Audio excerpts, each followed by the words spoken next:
Bismillahirrahmanirrahim. Assalamualaikum warahmatullahi wabarakatuh. Salam sejahtera bagi kita semua.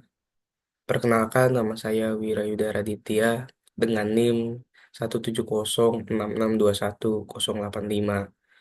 Mahasiswa Akuntansi 2021 Universitas Negeri Jakarta. Di sini saya ingin mempresentasikan hasil kerja saya, laporan praktik kerja lapangan atau PKL. Sebelum itu, yang saya hormati Bapak Kaprodi FEB UNJ, Kaprodi Akuntansi FEB UNJ, Bapak Dr. Muhammad Yusuf SEMM, dan yang saya hormati dosen pembimbing utama saya, Bapak Adam Zakaria MAK PhD. Di sini saya ingin mempresentasikan laporan praktik kerja lapangan PKL pada Kantor Akuntan Publik Sendi Cahyadi dan R.I. Febrianto Saputra dan Kantor Akuntan Publik Kanaka Pura Direja Suhartono atau Nexia KPS. Kedua tempat ini saya PKL selama 1 tahun, 6 bulan dan 6 bulan. Langsung saja bab yang selanjutnya, bab pertama atau pendahuluan. Latar belakang.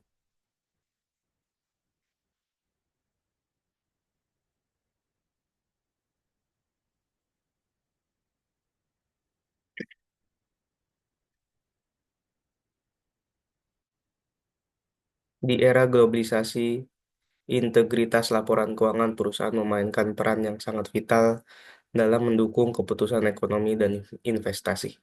Kasus-kasus yang besar seperti skandal Enron di Amerika Serikat dan Wirecard di Jerman menjadi pengingat akan pentingnya fungsi audit yang independen dan kredibel. Audit yang bertujuan memberikan opini profesional atas kewajaran laporan keuangan telah menjadi pilar utama dalam menjamin transparansi dan kepercayaan di pasar global. Oleh karena itu, standar dan regulasi audit internasional terus mengalami penyempurnaan untuk mencegah terjadinya kecurangan dan memastikan stabilitas sistem keuangan. Di Indonesia, isu keandalan audit juga menjadi perhatian utama, terutama setelah munculnya beberapa kasus pelanggaran tata kelola perusahaan yang melibatkan auditor. Contohnya kasus seperti manipulasi laporan keuangan di beberapa perusahaan terbuka menunjukkan adanya celah dalam pelaksanaan audit yang dapat merusak kepercayaan publik. Pemerintah dan organisasi profesi seperti Institusi Akuntansi Publik Indonesia (IAPI) telah bekerja keras untuk meningkatkan kualitas audit melalui penyusunan standar profesional dan pengawasan yang lebih ketat. Peran auditor dalam konteks ini tidak hanya sebatas memberikan opini atas laporan keuangan, tetapi juga menjadi penegak tata kelola perusahaan yang baik, good corporate governance. Auditor bertugas mengidentifikasi risiko mendeteksi potensi kecurangan, serta memberikan rekomendasi perbaikan kepada manajemen. Peran strategis ini menjadi profesi auditor sebagai elemen kunci dalam mendukung keberlanjutan ekonomi nasional dan global. Kondisi inilah yang membuat praktikan termotivasi untuk mendukung kualitas audit di Indonesia, yaitu melalui mata kuliah PKL. Praktikan kemudian memilih untuk melakukan PKL di KAP, Sendi Cahyadi, dan Eri Febrianto, dan KAP Kanaka Purarireja Suhartono. Pengalaman PKL memiliki arti yang penting. PKL tidak hanya memberikan pemahaman teknis tentang audit, tetapi juga melatih calon auditor dalam menghadapi dinamika dunia kerja yang kompleks. Dalam konteks perekonomian nasional, keberadaan auditor yang kompeten berkontribusi pada penciptaan lingkungan bisnis yang transparan, akuntabel, dan berkelanjutan. Oleh karena itu, PKL di KAP merupakan langkah awal yang strategis dalam membangun karir di bidang audit sekaligus memberikan kontribusi nyata terhadap perbaikan tata kelola perusahaan di Indonesia. Yang selanjutnya, tujuan dan manfaat. Jadi ini saya pecah dua, KAP SCF dan KAP Kanaka. Yang pertama bisa dilihat itu logonya SCF. Tujuan dan manfaat KAPSCF. Tujuan dari praktikan kerja lapangan yang diadakan oleh Universitas Negeri Jakarta yaitu yang pertama untuk memahami dan mempraktekkan tentang kegiatan kompilasi laporan keuangan di kantor akuntan publik. Sebelum itu, saya di KAPSCF ditempatkan di divisi kompilasi laporan keuangan. Dan di KAP Kanaka saya ditaruh atau ditempatkan di divisi audit. Lanjut, yang kedua untuk mengetahui bisnis proses berbagai perusahaan, untuk mengetahui pengklasifikasian akun-akun akuntansi pada setiap perusahaan. Yang selanjutnya manfaat. Laporan magang ini diharapkan dapat memuat hasil yang bermanfaat bagi praktikan. Adapun manfaat tersebut sebagai berikut. Mendapatkan ilmu dan pengalaman yang bermanfaat di dunia kerja nyata mengenai bidang akuntansi dan pengauditan. Mendapatkan ilmu dan pengalaman terkait kompilasi keuangan. Meningkatkan rasa tanggung jawab terhadap pekerjaan yang sedang dilakukan dengan bekerja secara sungguh-sungguh. Selanjutnya, tujuan dan manfaat KAP Kanaka. Adapun tujuan utama dengan adanya pelaksanaan PKL adalah untuk dapat menerapkan pengetahuan dan keterampilan yang dimiliki praktikan selama menempatkan pendidikan di Universitas Negeri Jakarta. Selain itu, terdapat tujuan lain dari dilaksanakan PKL bagi praktikan sebagai berikut. Yang pertama, memperoleh pengalaman berpraktik langsung pada bidang ilmu audit. Yang kedua, mempraktikkan bagaimana membuat template permintaan data laporan keuangan dan pendingan data yang akan dikirim kepada klien. Tiga, mempraktikkan bagaimana membuat surat konfirmasi kepada pihak terkait. Yang keempat, praktikkan bagaimana membuat list vouching dan melakukan vouching untuk akun yang terkait. Yang kelima, mempraktikkan bagaimana cash of, maaf, proses cash of name, stock of name, dan asset of name pada setiap perusahaan yang ditangani. Yang keenam, mempraktikkan bagaimana membuat kertas kerja audit sebagai tempat pengujian atas akun yang terkait. Yang terakhir, mempraktikkan bagaimana proses pengujian dan masing-masing akun yang terkait. Adapun yang manfaatnya, praktikan mampu mempraktikkan bagaimana proses pengauditan. Praktikan mampu mempraktikkan bagaimana membuat permintaan data pendingan yang akan dikirim ke klien terkait. Praktikan mampu mempraktikkan bagaimana membuat surat konfirmasi kepada pihak yang terkait. Yang keempat, praktikan mampu mempraktikkan bagaimana membuat list vouching dan melakukan vouching untuk akun yang terkait. Yang kelima, praktikan mampu mempraktikkan bagaimana proses cash of name, stock of name, dan asset of name pada perusahaan yang ditangani. Yang keenam, praktikan mampu mempraktikkan bagaimana membuat kertas kerja audit yang baik dan benar. Yang terakhir, praktikan mampu mempraktikkan bagaimana proses pengujian dari setiap akun yang ada. Selanjutnya, tempat pelaksanaan di kantor yang pertama, nama instansi Kantor Akuntan Publik Sendi Cahyadi dan Eri Febrianto Saputra, KAPSCF, Cabang Cikarang, yang berada di Cikarang. Alamat kantor, Ruko Kosmo nomor C8 Cibatu, Cikarang Selatan, Kabupaten Bekasi. Nomor telepon sebagai berikut dan jenis lembaga kantor akuntan publik. Yang selanjutnya KAP, nama instansi KAP Kanaka Reja Soehartono atau KPS, next ya KPS. Alamat kantor Ruko Medical Blok I nomor 1 Jalan Pondok Kelapa Raya, Kelurahan Pondok Kelapa, Kecamatan Durensawit, Kota Jakarta Timur. Dengan website dan email sebagai berikut. Selanjutnya, tahap persiapan. Tahap persiapan,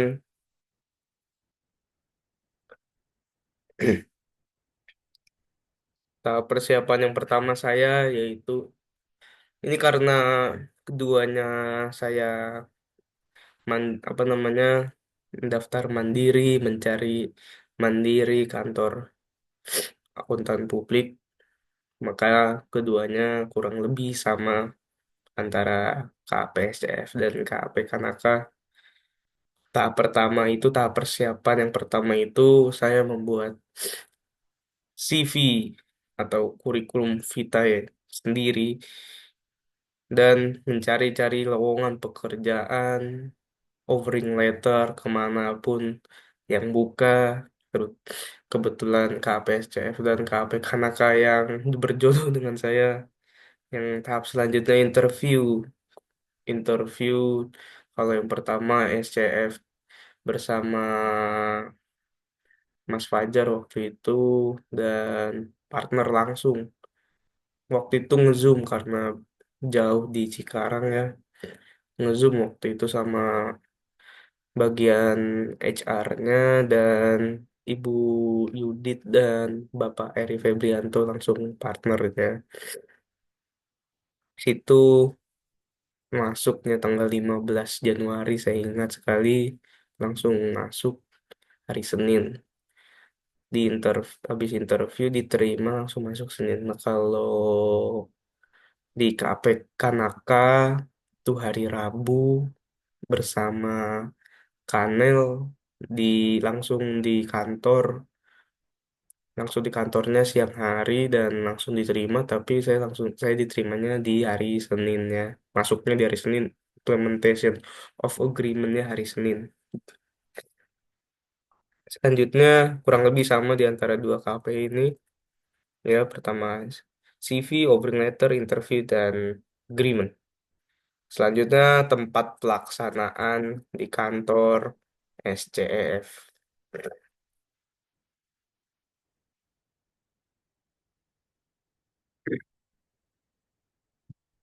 Dalam surat penerimaan praktik kerja lapangan praktik diinformasikan untuk dapat melaksanakan pada tanggal 15 Januari 2024 hingga 31 Juni 2024. Pada tanggal 15 Januari, praktikan melaksanakan orientasi dengan arahan Ibu Yudit yang merupakan Kepala Bagian Human Resource. Praktikan ditempatkan pada bagian keuangan dengan mentor Bapak Ricci yang merupakan supervisor bagian keuangan. Praktikan wajib melaksanakan pekerjaan selama 5 hari kerja dalam 1 minggu. Senin sampai Jumat mulai pukul 8 sampai dengan setengah 5. Dengan jam istirahat pukul 12 sampai dengan jam 1 dengan dilaksanakan secara WFU. Bisa dilihat itu ada tabelnya Senin, Kamis, setengah 8, setengah 5. Yang membedakan istirahatnya saja Senin, Kamis jam 12 dan Jumat itu istirahatnya lebih cepat setengah 12 karena sholat Jumat masuknya sama jam 1. Kurang lebih sama juga di Kanaka. Praktikan melaksanakan praktik kerja lapangan selama 6 bulan, mulai tanggal 1 Juni 2023 sampai dengan 23 Desember 2024. Pada pelaksananya, praktikan ditempatkan di tim 2 yang terdiri dari satu senior auditor dan satu junior auditor, termasuk praktikan. Durasi pelaksanaan praktik kerja lapangan adalah selama 125 hari, dengan ketentuan kerja sebagai berikut. Selama menjalani masa PKL, selain melaksanakan tugas-tugas yang diberikan, praktikan juga secara aktif mengisi daftar hadir dan log harian pada akhir masa periode praktikan kerja lapangan. Praktik kerja lapangan. Praktikan mengajukan form kepada administrator HIT sebagai evaluasi kinerja bagi praktikan sekaligus sebagai salah satu syarat konversi mata kuliah program studi akuntansi. Tahap laporan yang keduanya pun kurang lebih sama di KAPSCF dan KAP Kanaka.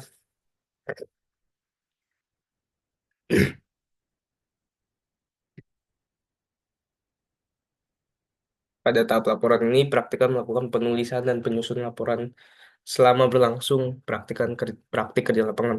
Tahap ini bertujuan untuk menyelesaikan mata kuliah praktik kerja lapangan dengan sebagai salah satu syarat mendapatkan gelar sarjana.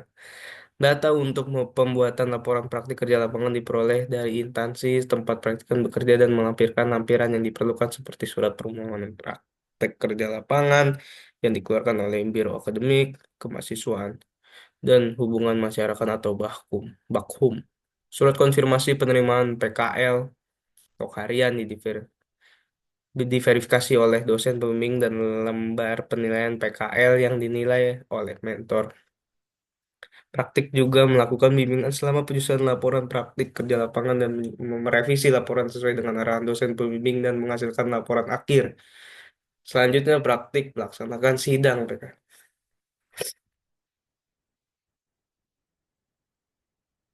Bab 2. Ntar minum dulu.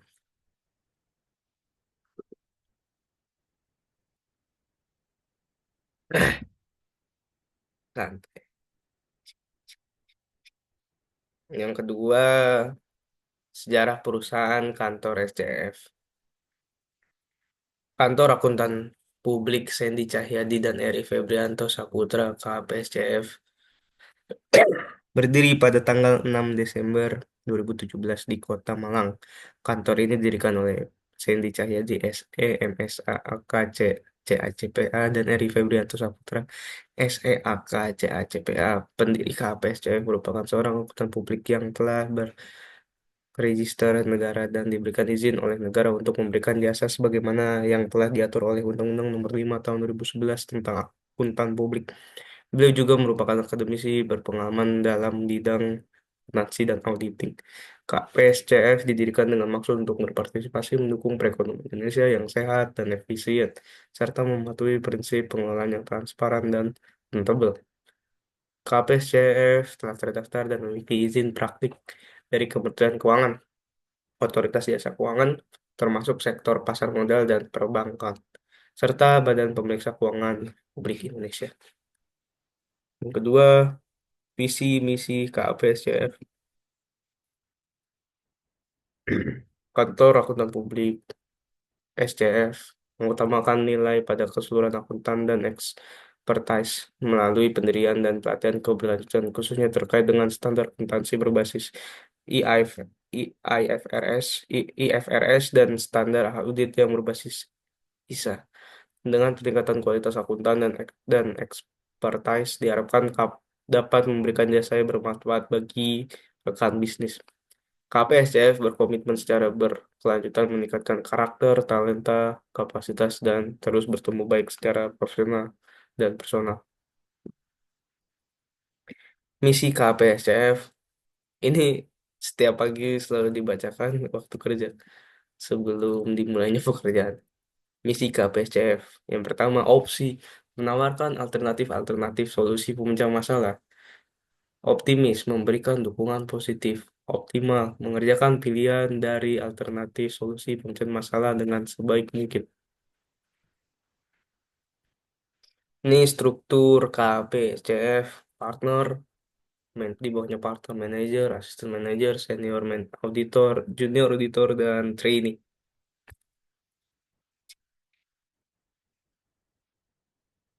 Yang dimana Bapak partner, Bapak Eri Febrianto Saputra sebagai partner berpengalaman lebih dari 10 tahun dalam bidang audit. Sebelum menjadi partner, beliau telah bekerja sebagai audit manager di KP Creston selama 8 tahun sejak 2009 sampai 2017. Sejarah perusahaan.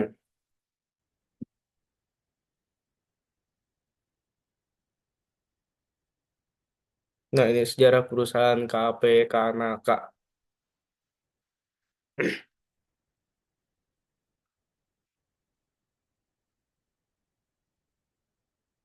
Kanaka Puradireja, KP Kanaka Puradireja Suartono atau biasa disingkat dengan KP Nexia. KPS adalah kantor akuntan publik yang memberikan layanan jasa audit, jasa pajak, dan jasa konsultasi manajemen dengan klien yang bergerak di berbagai bidang seperti koperasi, yayasan, dan rumah sakit, asuransi, dan lain-lain. Nexia KPS ini terdaftar dan diakreditasi oleh Otoritas Jasa Keuangan atau OJK sesuai dan sejarah KPK Naka atau KPS didirikan pada tahun 2000 oleh Bapak Soehartono. Bapak Soehartono yang memiliki pengalaman lebih dari 20 tahun sebagai managing partner di salah satu empat besar Indonesia atau Big Four.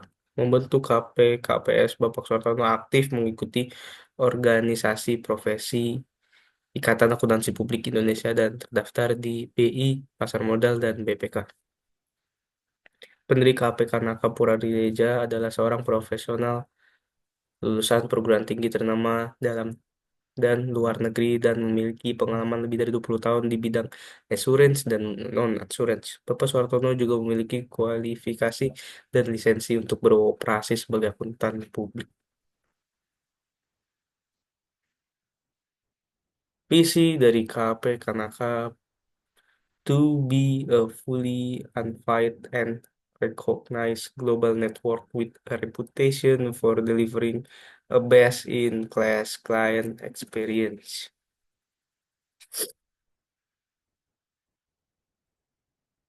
Dan misinya to build a more globally integrated and aligned network that deliver consistent, high quality, connected, and professional service. Nah, struktur organisasi pada KP Nexia manajemen kurang lebih sama managing partner, manager, itu ada administration head dan HR, di bawahnya ada supervisor, nah, supervisor, senior auditor dan junior auditor kurang lebih sama. Lanjut bab 3 pelaksanaan PKL di, di kerjaan ya. Pertama di KAP SCF.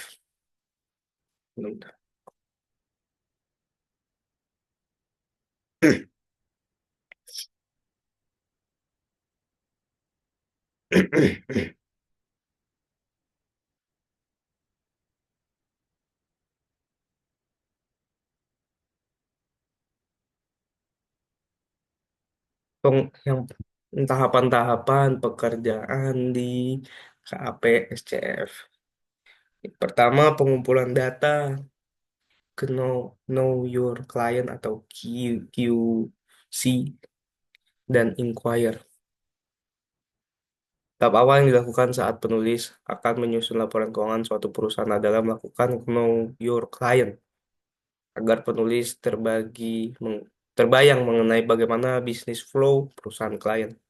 QC KYC ini dapat dilakukan dengan cara mencari informasi mengenai perusahaan klien penulis di Google ataupun menanyakan secara langsung kepada klien. Setelah penulis mengetahui mengenai jalannya bisnis perusahaan klien, selanjutnya penulis akan mengumpulkan data-data seperti rekening koran, catatan pengeluaran, dan penerimaan kas, serta mutasi P3S perusahaan klien. Yang kedua, ini input resume transaction atau restran ini punyanya KPSCF.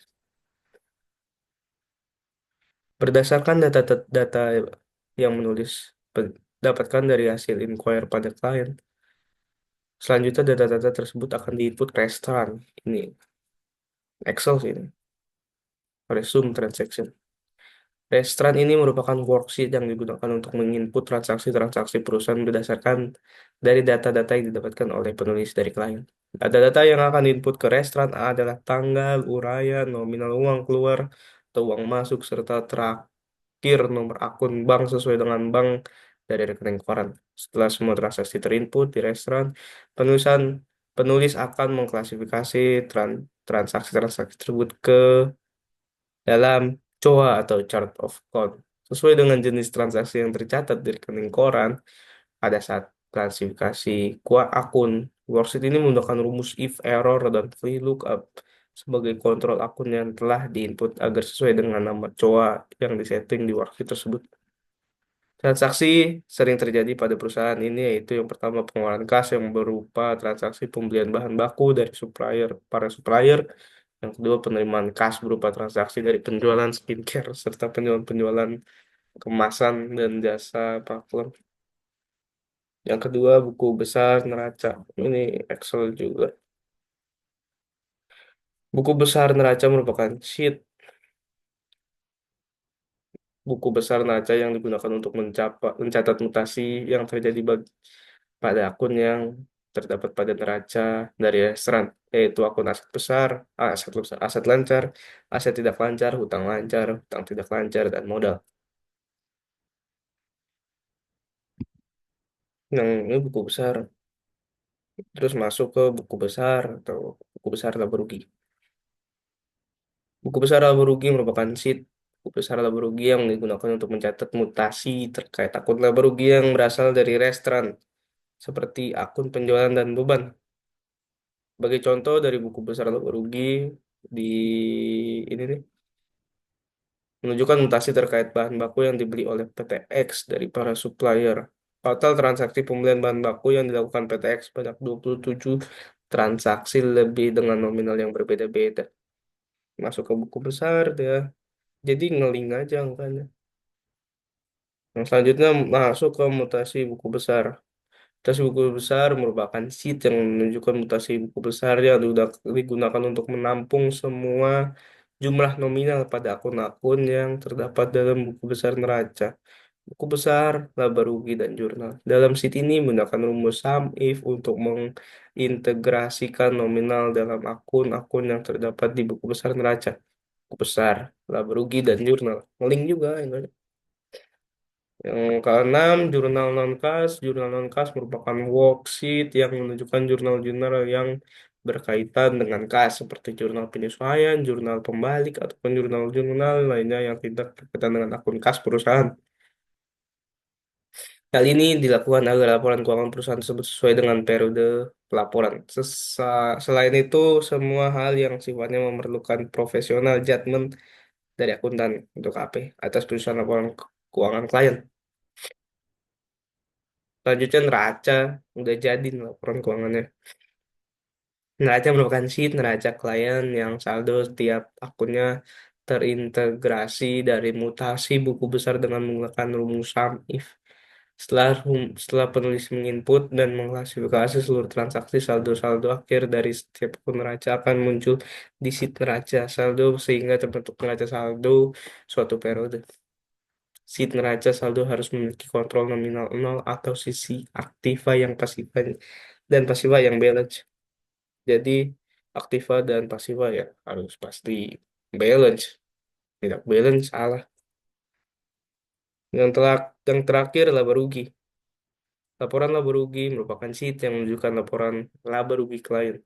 Saldo tiap akun dalam laporan laba rugi ini terintegrasi dari saldo akun pada mutasi buku besar dengan menggunakan rumus sum if kurang lebih sama dengan neraca, langsung masuk aja angkanya langsung jadi neraca, langsung jadi laba rugi gitu. Sekian kerja di SCF.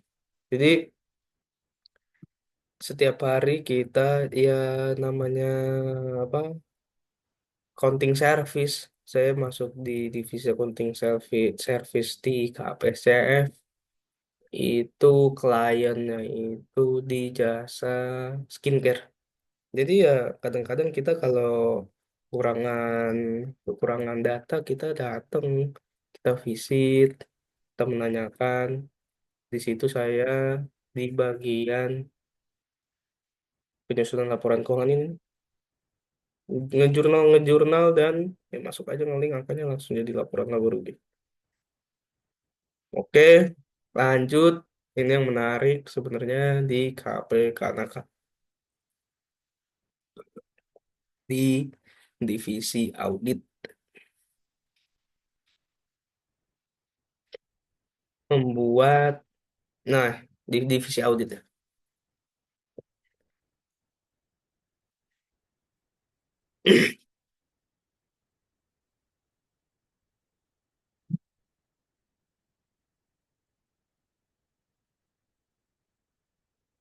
Ya, jadi karena saya di divisi audit di atas saya itu ada senior auditor Yang bernama Bapak Beni Daswarli. Di atasnya lagi ada supervisor Bapak Nanda. Di atasnya lagi ada manajer Bapak Panggala dan langsung di atasnya Bapak Safrin selaku partner. Nah, sebelum apa? Nah, ini nih sheetnya pertama. Nah, prosedur audit yang pertama itu membuat permintaan data laporan keuangan atau laporan keuangan klien audit. Permintaan data adalah informasi dan atau dokumen yang diperlukan audit pada fase awal proses audit. Permohonan data mencakup seluruh rincian informasi dokumen mengenai akun-akun yang berhubungan dengan laporan keuangan klien baik dalam bentuk fisik maupun soft copy. Setiap sektor usaha mempunyai permohonan data yang berbeda-beda. Klien diwajibkan untuk memenuhi permohonan data yang diajukan oleh auditor karena permohonan tersebut mengandung informasi dokumen yang diperlukan auditor secara serta semua informasi pendukung lainnya. Apabila terdapat informasi atau dokumen yang belum diterima oleh auditor, maka auditor akan mengirim ulang informasi dalam bentuk surat penundaan atau meminta secara langsung pada saat melakukan kunjungan lapangan ke klien. Dengan melakukan pertanyaan kepada klien saat informasi atau dokumen sudah diserahkan oleh klien, para auditor akan melakukan pengawasan seperti memeriksa, menyaring, dan memverifikasi dokumen yang diterima. Jadi, tugas saya ini membuat permintaan data, tapi bukan saya yang ngirim ke klien, tetapi saya mengirim senior dan senior mengirim ke klien. Yang kedua, ini 2.1 membuat surat konfirmasi karena surat konfirmasi terdiri dari konfirmasi bank, piutang, utang, dan modal.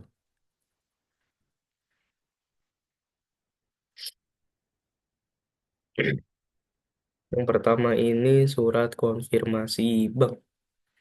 Ini ya sebenarnya template juga. Ini bank apa?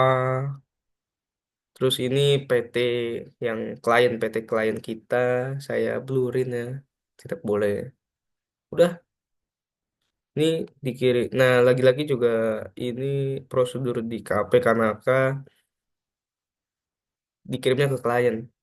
Karena saya pernah dengar beberapa KP itu yang mengirim itu langsung ke banknya. Tapi di Kanaka dikirim klien, klien dikirim ke bank yang terkait. Yang kedua, ya ini piutang dan utang. Sama piutang dan utang di ini nama PT-nya cuman tinggal ganti nama PT-nya dan di bawahnya ini sebenarnya ada nominal. Nominal sebenarnya itu kan dari surat permintaan data semuanya dapatkan kita rincian utang piutangnya. Nah, dari rincian itu kita tahu utang piutang dari klien kita saring dulu. Tidak 100% sampel aja, mungkin 80% dari beberapa PT dan ini ke PT-nya nih piutang utang dan karena kita udah punya rinciannya ini di bawahnya sini sebenarnya ada rincian nanti kita kirim lagi-lagi kirim prosedurnya saya kirim ke klien saya kirim ke senior saya dan senior saya mengirimkan ke klien nanti klien klien mengirimkan ke yang terkait PT yang terkait dengan piutang dan utang dan piutangnya.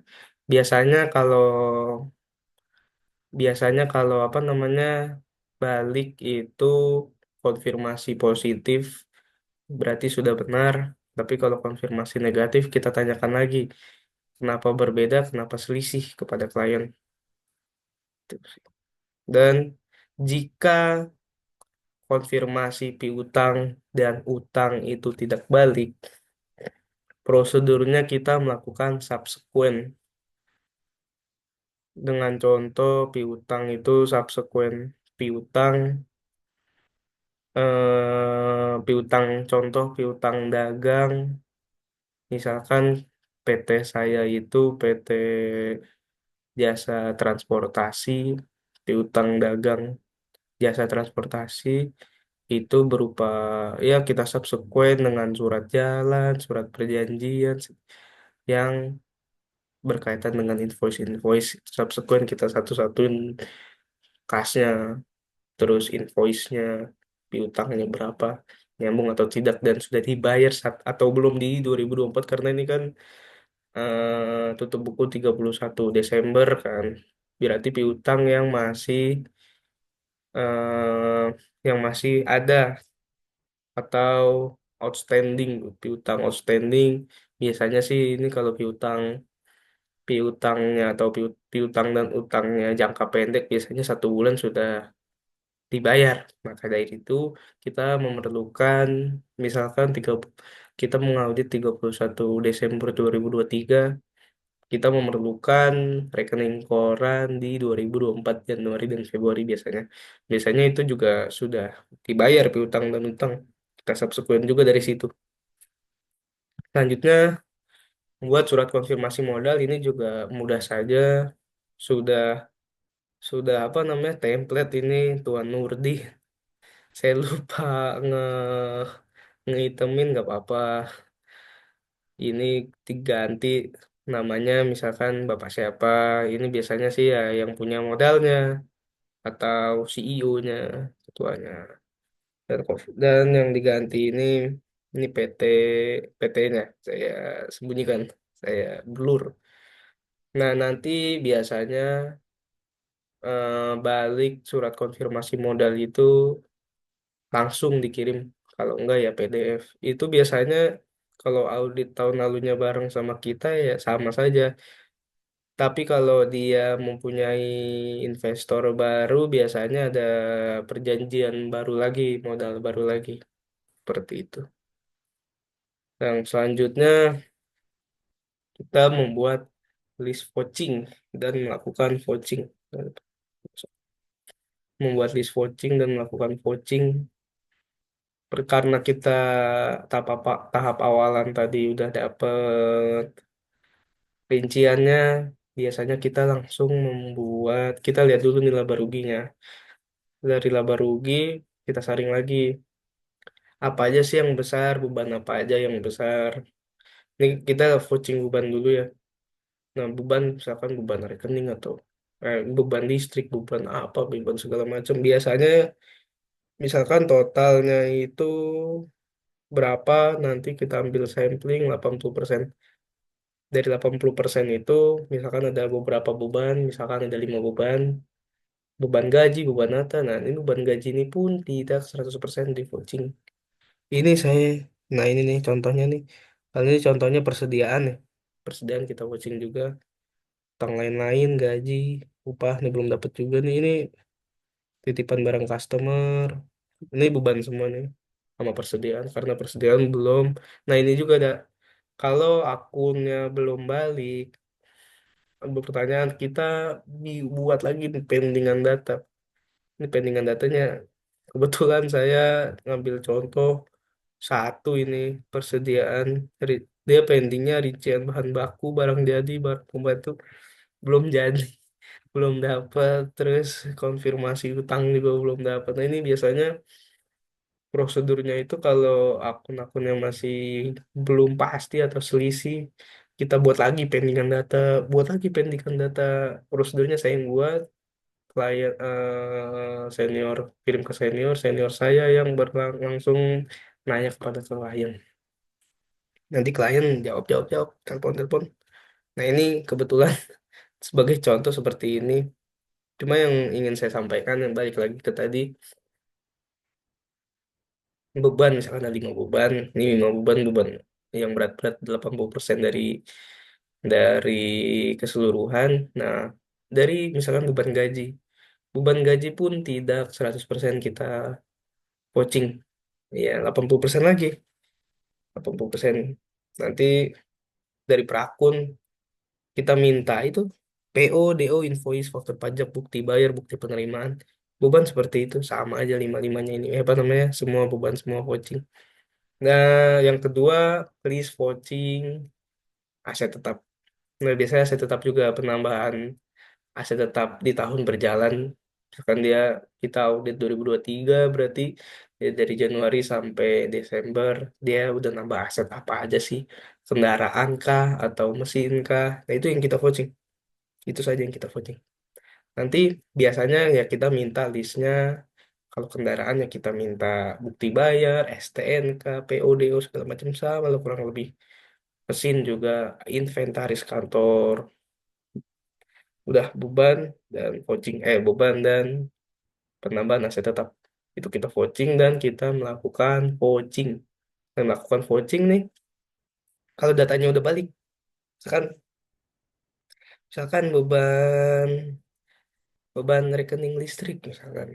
Nah, nanti rekening listrik dia dapat nih kita data invoice-nya, invoice dan bukti bayarnya. Bukti bayar biasanya ya biar transferan, tapi kita juga ngecek dari rekening korannya dia benar atau tidak dia bayar dengan apa namanya nominal tersebut. Ya, dari GL per GL per GL per invoice biasanya dia juga ada faktur pajak. Saya juga lupa. Vouching juga penjualan dan pembelian. Lupa juga. Nah itu vouching penjualan dan pembelian. Itu juga biasanya nyangkutnya apa namanya 80% juga kita vouching. Penjualan dan pembelian itu biasanya juga kita minta PO, DO, invoice, faktur pajak, bukti bayar dan bukti penerimaan.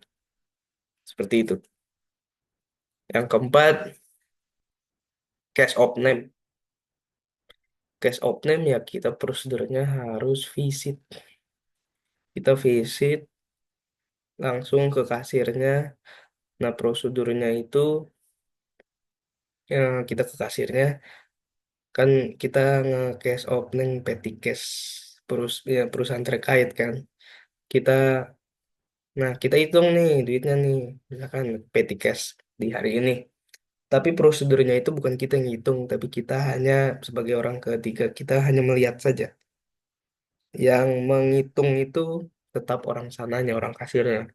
Dihitung, nah ini nih berita BAP-nya berupa BAP-nya, dan ini berupa ya setelah apa namanya selesainya hasilnya. Nah ini nih hasil-hasil dari case of name benar atau tidak dari petty case-nya dan kalau dan kita juga meminta mutasi mutasi case of name mutasi mutasi mutasinya dia petty case-nya dia.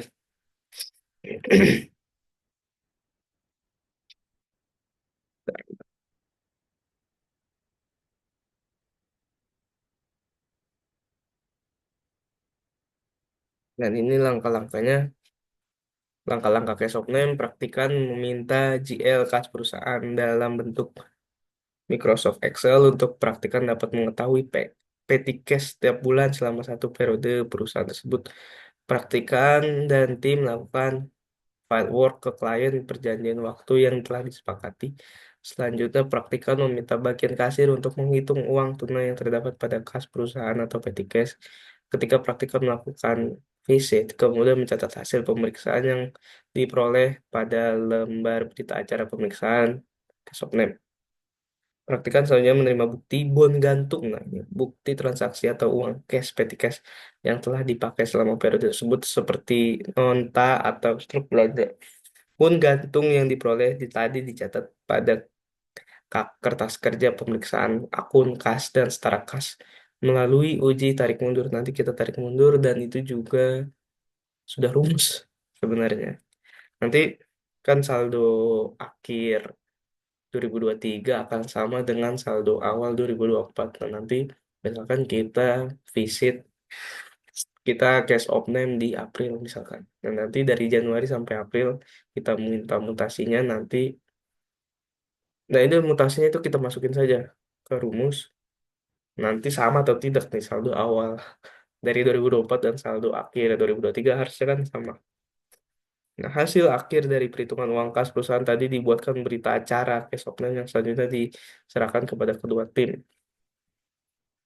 Nah, yang kelima, melakukan SO atau stock of name. Dan ini juga, nah ini kebetulan saya stock of name di rumah sakit.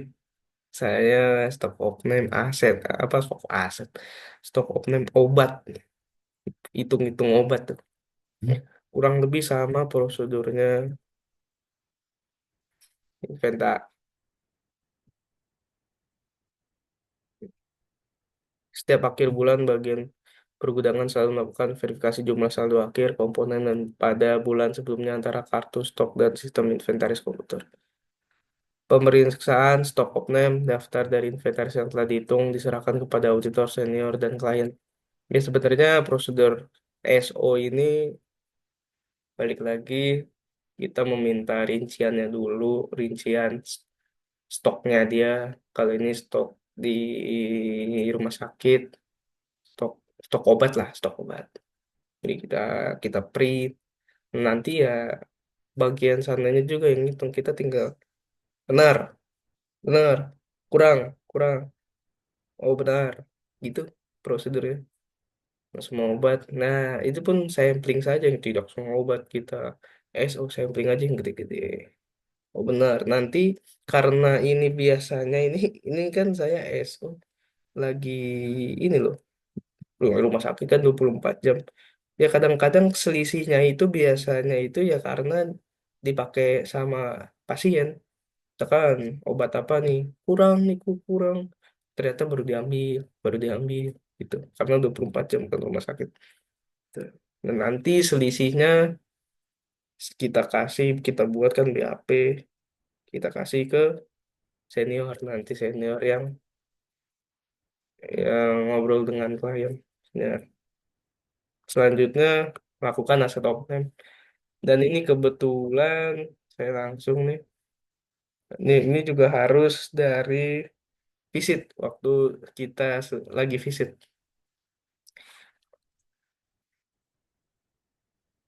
Aset tetap merupakan aset yang dimanfaatkan oleh perusahaan untuk kegiatan operasionalnya, tidak ditujukan untuk diperjualbelikan dan memiliki masa manfaat atau kegunaan lebih dari 1 tahun serta memiliki nilai material.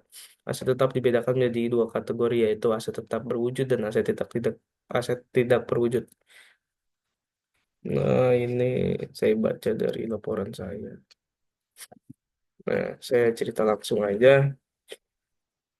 Nah, kan ya sebelum itu kan yang tadi saya bilang saya juga udah dapat rincian aset tetapnya. Kebetulan ini yang jasa transportasi ini, truk kontainer. Nah, nanti ya kita aset opnamnya itu yang penambahannya saja yang di 2023. Dia di 2023 ini beli aset apa aja sih? Nah, karena ini dia jasa transportasi ya saya ngecek asetnya, dia aset kendaraannya dia berupa kontainer.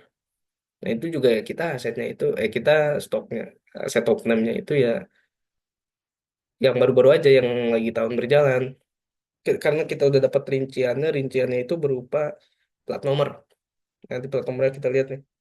Oh sama, oh sama. Nah kalau nggak ada itu biasanya lagi jalan kan, lagi beroperasi kan. Minta foto. Oh ini nggak ada nih lagi nganterin nih ke sini. Kita minta tolong Pak difotoin. Nah udah.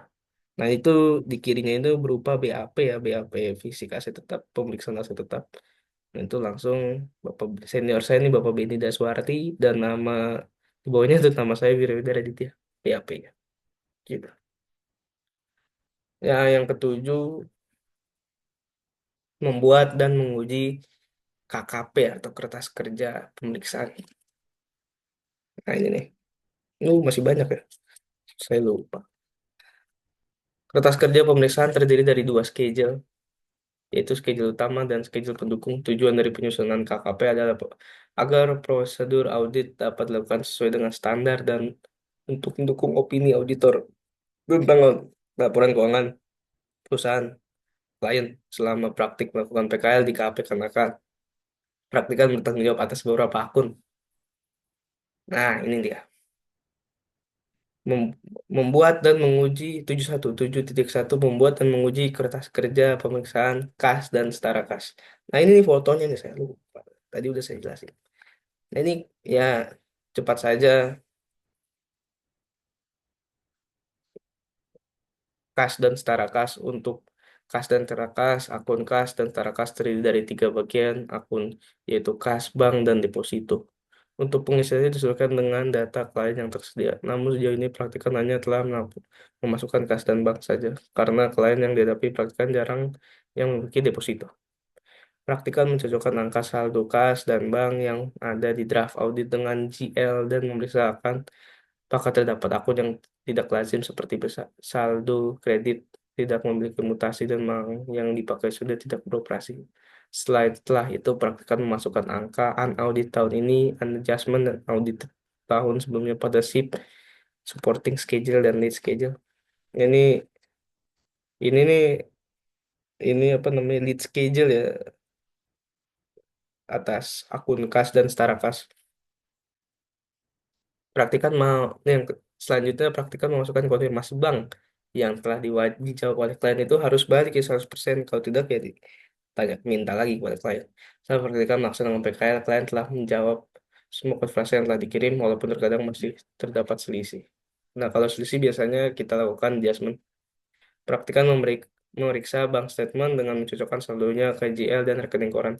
Praktikan dan tim melakukan cash of name sesuai dengan waktu yang sudah disepakati dengan klien. Hasil dari cash of name berupa BAP dan akan mendapatkan bon gantung untuk pengujian tarik mundur. Nah, ini nih, ini tarik mundur yang saya bilang tadi. Ini nih yang kanan ini itu mutasinya, mutasi. Nih kalau ini kan dari Desember sampai bulan Januari kepotong juga. Nanti ini angka yang kanan ini kepotong juga ini. Udah langsung ngeling aja nih dari angka sini nih. Nah, udah nih selisih selisih 100 perak doang dari saldo akhirnya dia kan. Nanti kita cocokin nih. Nih, saldo 2024 Mei-nya, terus pengeluaran, penambahan, ketemulah saldo akhirnya. Nah, nanti kita cocokkan ke saldo kas per book per 31 Desember karena kita audit 31 Desember. Nah, selisihnya kalau kita selisih. Nah, seperti itulah. Yang link aja angkanya. KKP yang telah yang telah praktikan buat akun praktikan kirim ke senior audit untuk direview. Pengujian yang ada pada akun kas dan secara kas berupa konfirmasi saldo bank, penyamaan saldo antara GL dengan rekening koran dan cash of name. Selanjutnya, 7.2 membuat dan menguji KKP piutang. Sebenarnya ini piutang dan nah ini piutang nih. Yang pertama prosedurnya praktikan akan mendapat daftar piutang. Setelah itu praktikan mencocokkan saldonya dengan angka saldo piutang yang ada di draft audit dengan JL. Praktikan memasukkan angka audit tahun ini, adjustment audited tahun sebelumnya pada sheet supporting schedule dan schedule. Nah, itulah itu di situ. Praktikan masukkan konfirmasi piutang usaha yang telah dijawab oleh klien. Selama praktika masakan PKL terdapat klien tidak menjawab konfirmasi yang tadi saya jelaskan dan praktikan melakukan prosedur alternatif yaitu dengan memeriksa penerimaan piutang dan utang sesudah tanggal posisi keuangan atau jika belum diterima dengan memasukkan bukti penerimaan barang atau dengan melakukan subsequent.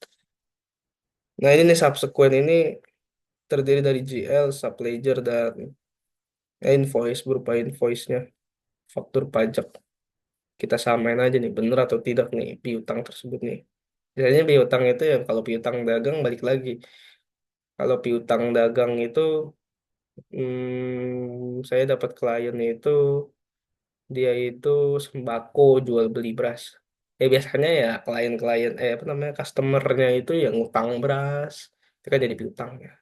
Nanti dari situ piutangnya itu kan berarti kan ada penjualan. Nah, penjualan itu kan kita vouching berupa invoice-nya kan, invoice dan faktur pajak. Dan nanti kalau kita udah dapat invoice-nya itu, barulah kita subsequent dengan piutangnya dia, wajar atau tidak, sama atau tidak. KKP yang telah praktikan buat akan praktikan kirim ke senior. Nah, jadi semua akun yang udah praktikan buat nih KKP-nya nih, kertas kerja pemeriksaan auditnya nih, ya kita kirim ke senior untuk di review. Dan ketiga pun kurang lebih sama. Nah, ini juga sebenarnya kita buat aging ya. Aging piutang ini kan saya taruh di utang, sebenarnya utang pun sama butuh aging. Nah, yang sebenarnya piutang pun sama, itu pun juga sudah rumus. Saya ada rumusnya di KKP-nya. Jadi misalkan dia piutangnya itu invoice-nya itu 1 Desember. 1 Desember. Nah, kita harus tarik dari 31 Desember karena kita udah 31 Desember. Itu berapa hari tuh? 29 hari kah atau berapa hari kah? Nah, nanti tuh angkanya juga akan ngeling ke sini nih. Current itu di bawah 30 hari. Seandainya itu 1 Desember, berarti kan untuk ke 31 Desember kan ya 30 hari. Itu tuh masuk ke current. Nah, nanti di atas 30 hari masuk ke sini, ke sini. 60 hari ke sini, 90 hari di sini, dan 120 hari ke sini. Ini namanya aging piutang, dan ini kebetulan saya taruh di utang, berarti aging utang. Piutang pun sama harus di aging. Yang ketiga, kurang lebih pun sama, utang piutang nih. Seperti itu prosedurnya, kita dapat rinciannya, kita minta konfirmasinya. Kalau konfirmasinya balik, sudah selesai. Tapi kalau konfirmasinya tidak balik, kita buat subsequent berupa, kalau biasanya kan kalau utang kan dari penjualan kita vouching dapat invoice. Nah, dari invoice-nya itu kita subsequent ke utang. Sama atau tidak dari penjualannya dia, dari apa? Utang, GL utang, invoice, faktur pajak. Dan itu dan setelah itu membuat dan menguji kertas kerja beban.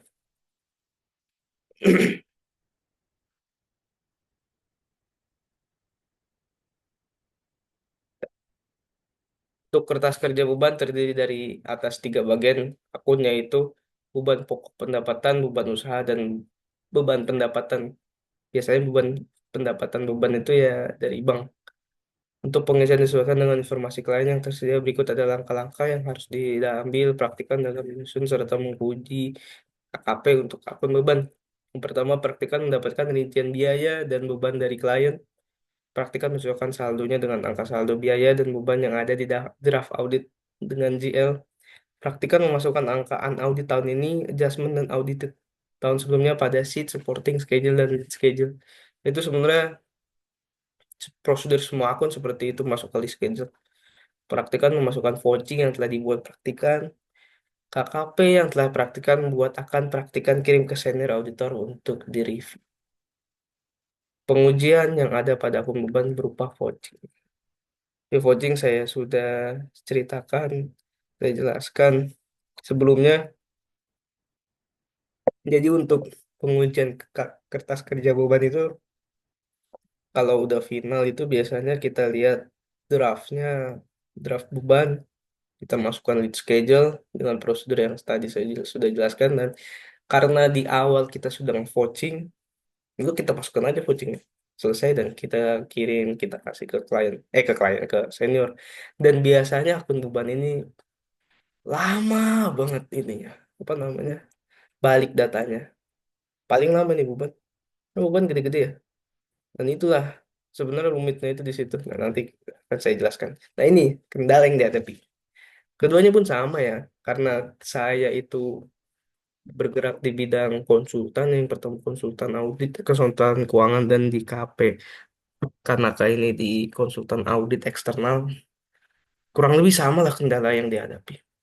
Yang pertama, praktikan beberapa kali dihadapkan oleh situasi di mana klien memberikan file atau dokumen yang kurang terstruktur, sehingga data tidak bisa langsung diolah. Nah, itu lamanya di situ. Keselnya di situ. File yang kurang terstruktur menghambat efisiensi dan efektivitas dalam melakukan audit. Karena praktikan perlu menggabungkan, mengubah format, atau merapikan data agar mudah untuk ditrace dan dianalisis. Biasanya klien-klien yang nyebelin itu datanya berubah-berubah. Nah, ini tuh selalu revisi-revisi. Ya, mau nggak mau kan kita juga mengubah angka kita, belum nolak angkanya. Dan yang kedua, ini sebenarnya kendala yang pertama kali praktikan rasakan di KPSCF. Di pertama karena praktikan sangat kaget dari dunia kuliah langsung ke dunia kerja. Sangat kaget sekali karena karena sama sekali belum pernah memegang Excel dan ternyata Excel itu sepenting itu, sobat-sobat. Karena ya Excel itu keren banget sih, dia bisa ngapain aja, pinter sekali sih Excel. Karena praktikan sudah belajar Excel di KPSCF di KP pertama dan 6 bulan lah, ya. Dan selanjutnya di KP Kanaka kurang Excelnya udah lumayan lah, udah shortcut, rumus-rumus sudah paham lah, jadi nggak terlalu kaget. Dan ini masalah yang dihadapi ini sebenarnya masalah di KPCF di KP pertama. Ketika praktikan perlu menganalisis dan memahami laporan keuangan klien, praktikan kurang memahami penggunaan rumus Microsoft Excel seperti VLOOKUP, HLOOKUP, subtotal, dan pivot table, sehingga beberapa pekerjaan audit membutuhkan waktu untuk diselesaikan. Ini cara mengatasi kendala karena ya ini selanjutnya. Kendala yang pertama pada mengatasi kendala ketika praktikan berhadapan dengan masalah file klien yang tidak terstruktur. Praktikan berinisiatif untuk mencari tutorial di YouTube atau Google untuk menggabungkan, mengubah format atau merapikan data klien yang tidak dapat diproses. Praktikan juga meminta masukan dari tim mengenai cara cepat untuk merapikan file agar waktu pengerjaan pada lebih efisien. Yang kedua terkait rumus-rumus Microsoft Excel, bahkan kurang paham praktikan bisa untuk mempelajari tutorial penggunaan rumus. Ya, ya, balik lagi ke YouTube, tanya ChatGPT, serta berdiskusi dengan rekan sesama tim. Kontribusi praktikan bagi tempat PKL ya di keduanya pun sama di KPSCF dan KPKNAK. Memberi dukungan dalam bentuk tenaga dan pemikiran untuk menyelesaikan tugas dalam penugasan di divisi kompilasi laporan keuangan dan divisi audit. Praktikan membantu melaksanakan coaching untuk memperoleh bukti audit, melakukan cash offline, stock offline, dan asset offline untuk mengecek apakah terdapat terdapat ketidaksesuaian antara bukti fisik dan yang dicatat di laporan keuangan perusahaan untuk klien. Selanjutnya menyiapkan kertas kerja pemeriksaan, menyiapkan konfirmasi, dan menyiapkan rekapitulasi mutasi hasil tetap yang mana penugasan tersebut selanjutnya digunakan untuk keperluan pernyataan opini dan membantu dalam merekapitulasi data.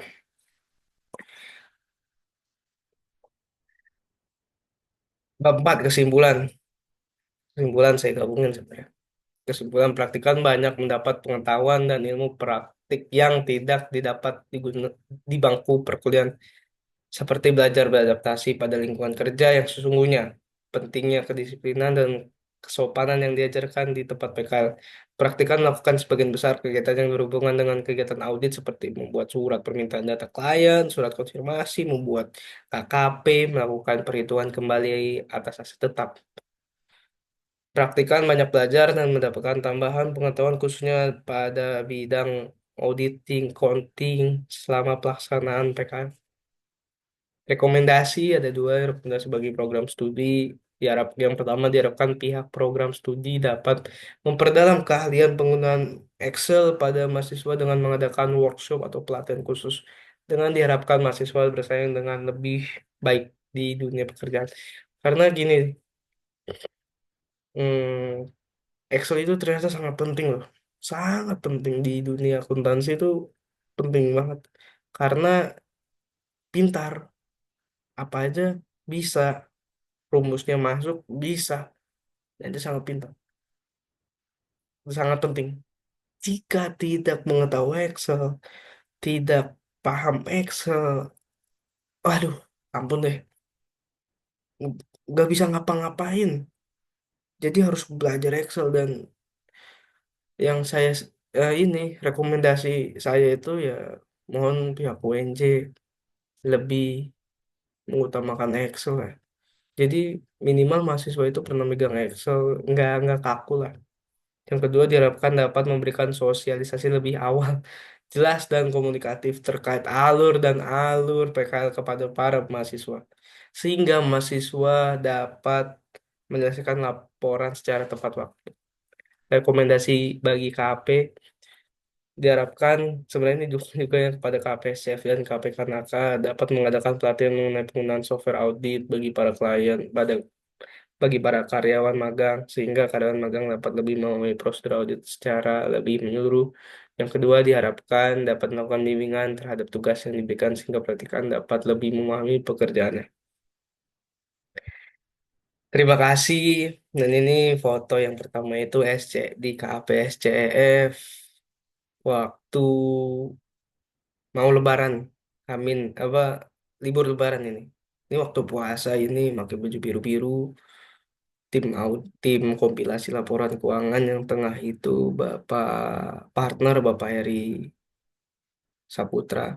Dan itu teman-teman saya itu ada SPV dan senior auditor di KPSCF.